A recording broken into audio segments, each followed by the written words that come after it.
大家好，今天又做了一个新的捕鱼工具啊，做法非常简单啊，就是一根这个塑料水管，然后用这个矿泉水瓶的口子啊，给它盖住就可以了，两头都是啊，然后这边也盖了一个，就不给大家拿出来了啊。然后我们放点饵料，把它放到河里面去。我感觉这个应该效果可以的啊，因为这个塑料水管的话比较大，少放一点啊，这种饵料。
好，现在打开看有没有鱼啊。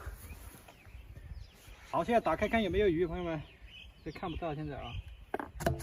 把这个取下来。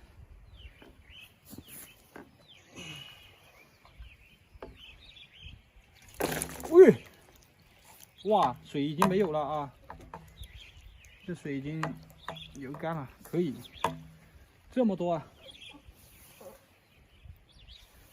打点水啊。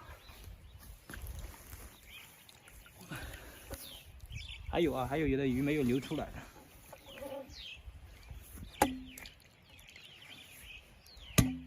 还有几条小鱼在里面，我们就不要了，给它直接放了，然后装点水啊，给它倒到河里面去。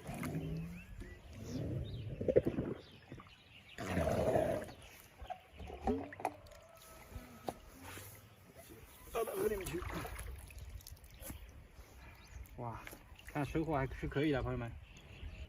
好，朋友们，大家看一下收获，相当不错啊。这一根塑料水管顶得上我之前做的那5根竹筒了啊。好，大家有什么那个抓鱼的技巧也可以分享给我一下，评论区留言一下啊。我们等天气好啊，就下河啊，徒手抓鱼。晚上的话鱼特别好抓，但是要天气好，天气好的话那个边上鱼才会多。好，我们先把鱼放了，朋友们啊。